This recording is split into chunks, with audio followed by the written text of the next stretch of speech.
r/AskReddit by LaughWithMEmes. Old people of Reddit, what were elders from your time ranting about? 'Cause they were knights in Satan's service.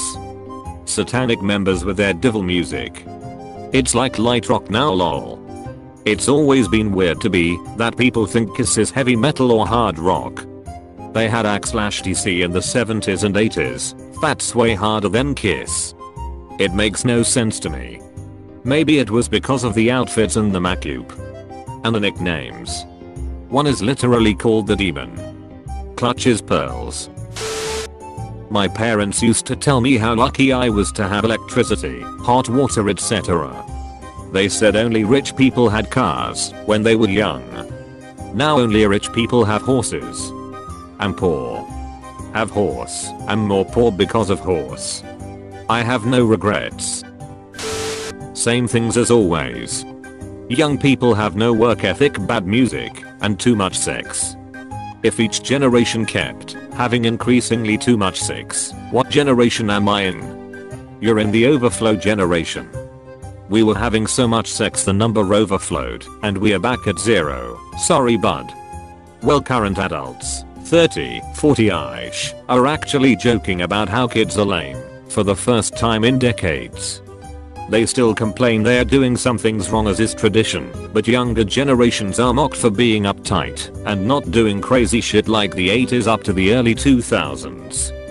Drinking, smoking, doing drugs, having tons of sex. It might statistically be true, but a lot of those aged adults laugh about it. Dungeons and Dragons would cause a psychotic break. Background to the myth was rather sad. The psychotic break idea started because of the disappearance of James Dallas Egbert, which became a media frenzy and got fictionalized into 2 novels by 2 different authors, and then a made-for-TV movie starting a really young Tom Hanks. Egbert was nearly a child prodigy. He started college at Michigan State University at age 16. One day he disappeared. The press took an interest. His family hired a private detective named William Deere, and Deere both found Egbert and told the press that the kid had a psychotic break while playing a D&D game. Deere was lying. He was lying for the best of reasons though. What had actually happened was Egbert had tried to commit suicide. He was at least 2 years younger than any of his classmates, which was stressful in itself. Adding to that, he was also gay, and the Midwest in the 1970s was not an accepting place toward LGBT people. Egbert had gone down to the tunnels beneath his dormitory, which was part of a connecting set of basements across several university buildings, taken pills, which didn't kill him, but kept him asleep until after his disappearance was already all over the news. He really didn't want to face the media, so he went to hide in a friend's house in either Texas or Louisiana. Accounts vary. At this point, the private detective Deere found him. Out of consideration for Egbert's health, Deere made up an explanation to keep the press away from Egbert and hoped public interest would subside. The opposite happened. This caught the public's imagination and became a phenomenon.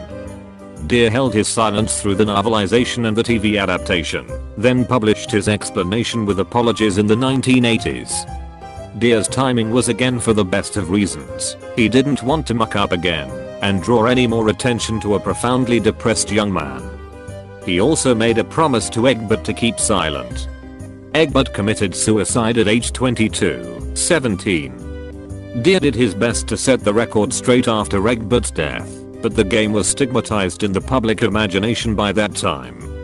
Egbert wasn't a LARPer, and there's no hard evidence he ever played D&D. There had been a gaming magazine in his dormitory when he went missing, and gaming options were really thin in 1979. That and the fact that he had gone lost in the tunnels were it. Incidentally, by the time Deere published in 1984, a different, equally tragic, equally specious, and even more lurid scandal had connected D&D to Satanism in the public imagination. Rock and roll and Elvis hip gyrations. Speaking of which, my nana told my dad and I the other day that she didn't like the Beatles because they were hippies and, worst of all, drug addicts. Not role models, she told me. Now Elvis. He was a good boy. Nana, but Elvis. Nana. No. He was a very good boy. No drugs. But he did so many drugs. I'm in my early 50s, so I guess that counts as old. Don't watch so much TV. I could only watch 1/2 an hour of TV a day, so I'd go to my friends' houses after school, where their parents weren't so strict. Don't sit so close to the TV, go outside and play. You've been on the phone for an hour.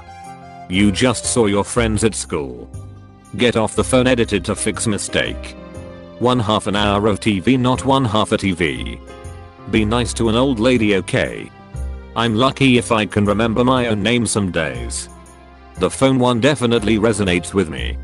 Now, my kid FaceTimes his friends for hours at a time, and when my husband complains about that, I just look at him and tell him how much time I spent on the phone with friends when I was 12. One of my husband's relatives is like 70 something, and she's a very nice lady, but she is vehemently against D&D. Supposedly, as it was explained to us, she believes that you have to do some kind of satanic ritual to bind demons to your service, so they make you get good dice rolls and make your character do well. Honestly, that sounds way more exciting than D&D actually is.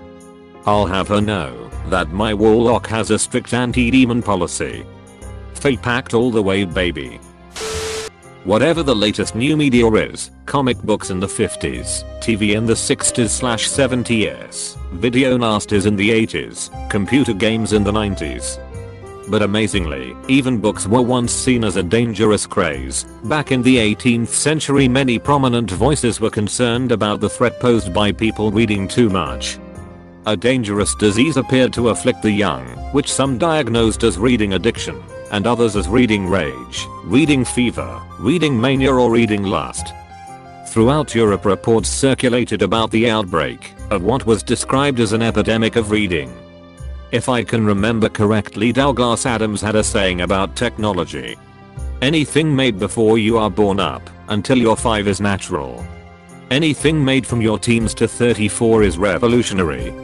Everything made after 35 is an abomination. Any technology, really. I've read some articles about the first bikes. People were worried that biking would destroy the environment. The high speed would make people unable to see nature, so they would turn out uncultured. Oh, and women on bikes was immoral. Actual doctors argued that biking would shake the uterus loose. People even complained about paper, saying that people would forget how to write on a chalkboard. The Beatles and rock and roll suck. Frank Sinatra and lounge music is going to be popular forever. And before that, Frank Sinatra was scandalous and the Bobby Soxers were being corrupted by his popular tunes. Also, because he needed a microphone, he wasn't a real singer. The Simpsons. When it came out in Australia, there was a lot of controversy over Bart being a bad influence on children, and, to a much lesser extent, Homer being abusive. Hell, there were politicians trying to have it removed from the airwaves, and that was before that insulting episode where they came to Australia. Yes. It was the same in the UK. I must have been 5 when it first aired here, because I remember my very first teacher telling the whole class we were banned from discussing The Simpsons. She just about lost her mind when we all returned from the Christmas holiday with Simpsons backpacks, pencil cases, etc. She might have had a point though. I spent a lot of time standing in the corner for saying, "Don't have a cow, man," every time she asked me to do something, edit a type. Please like and subscribe for more. This is Laugh with Mims. Goodbye.